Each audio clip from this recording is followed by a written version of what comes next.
Okay, let's dive into something that's a real paradox. We're going to talk about a virus that is so deadly, it's honestly the stuff of nightmares, and yet, for some reason, it's had a really hard time spreading. This is the curious case of the Nipah virus. Right, let's just start with the number that makes every single public health expert sit up and pay attention. A case fatality rate between 40 and 75%. I mean, to put that into perspective, that makes Nipah one of the absolute deadliest emerging viruses we know about. And yet, here's the twist. Despite that terrifying number, the experts on the front lines are telling us not to panic. As the specialist points out, right now, the chances of this thing blowing up into a big international epidemic are actually very, very low. So what is going on here? This is the central puzzle we're going to unpack. How can something be so incredibly lethal, but not a bigger threat to all of us? Well, the answer is a fascinating story about biology, a little bit of math, and our changing planet. All right, first up, let's get into why organizations like the World Health Organization take Nipah so seriously, even if it isn't spreading like crazy. You know, it's on the WHO's priority watch list for some really good reasons. It's not just that crazy high fatality rate. It also causes severe brain swelling. That's encephalitis. And it can attack your respiratory system. But here's the real kicker. We have no approved vaccines and no specific treatments for it. That combination right there is what gives it that scary pandemic potential. Okay, so here's the key. The main reason Nipah hasn't just exploded across the globe, well, it all comes down to one single, really critical number. And that number is called the basic reproduction number, but you'll almost always hear it called R0. Now, don't let the name scare you. Just think of it as a virus's contagiousness score. If that number is over 1, each sick person infects more than one other, and boom, you've got exponential growth. But if it's under 1, the virus is basically fighting a losing battle. And this chart just lays it all out perfectly. Look at Nipah's R0. It's way down there at around 0.4. That is well below that critical line of 1. You can see how that stacks up against viruses we're all more familiar with, like the flu or the original COVID-19 strain. They're both over 1, which is why they can spread so easily.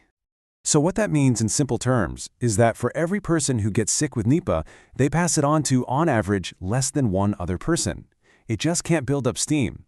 That's why we see these small, tragic clusters of cases, but the virus really struggles to create those long chains of infection that you need for a pandemic. It just fizzles out. So the big question is why? Why is its R0 so low?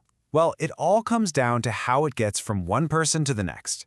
See, unlike some viruses that just float through the air, Nipah is actually pretty hard to catch. Let's look at the very specific ways it has to travel. Yeah, this isn't something that spreads just by breathing the same air as someone. It requires these really specific and frankly difficult circumstances. You'd have to eat food that's been contaminated by fruit bats like raw date palm sap, or be in really close contact with an infected animal, like a pig. For human-to-human spread, it takes direct contact with the bodily fluids of someone who is sick. That's why it's most common among family members caring for a loved one or in healthcare settings. So the math is on our side for now. But, and this is a really big but, the story doesn't end there. The situation isn't set in stone. There are a couple of major wild cards in play that could completely change the game for Nipah down the road. And that leads us to the question that keeps scientists vigilant. Could Nipah's R0 ever go up? Because a virus is not a static thing, and neither is our world. Both can change, and those changes could absolutely affect how easily Nipah spreads. This is where things get really interesting. This model kind of maps out that future risk. See that line at the bottom? That's our current situation, where Nipah's R0 stays safely low. But those other lines, they show what could happen if things change, like if the virus mutates faster, or if there's a big environmental crisis. You can see how those scenarios start to push the R0 up, getting closer and closer to that dangerous red line, that pandemic threshold of 1.0. So we're really talking about two key pressures here. One is from the inside of the virus itself. It's an RNA virus, which means it's sloppy when it copies itself. It makes mistakes, it mutates, and one of those mutations could, potentially, make it spread more easily. The other pressure is from the outside. It's us. As we change the environment through deforestation and urbanization, we are pushing its natural host, the fruit bat, into closer and closer contact with people. And this quote from Peter Daszak just hits the nail on the head. Every time we disrupt an ecosystem, we roll the dice. We increase the chances of contact between animals and people, and that just gives a virus more opportunities to jump over and maybe, just maybe, learn how to adapt to us. Okay, so if the risk could go up, what are we actually doing about it? How do we build a better, stronger firewall against a future and possibly more dangerous version of Nipah?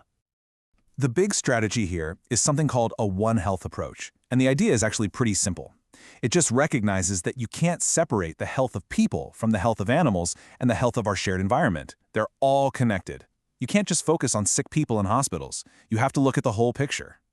And this thinking translates into some really concrete actions. Number one, we've got to prioritize and speed up vaccine trials. There are already several in the works, which is great. Two, we have to expand our surveillance to literally watch the virus's genetic code for any dangerous new mutations.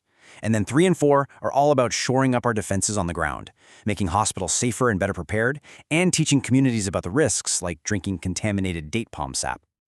I love this quote because it really gets to the heart of what modern pandemic prevention is all about. The goal isn't just to react faster once a disaster starts. The goal is to be so prepared, with vaccines, with plans, with everything ready to go, that the horse never even leaves the stable. You stop the crisis before it gets a chance to become a crisis. So, what's the final takeaway here?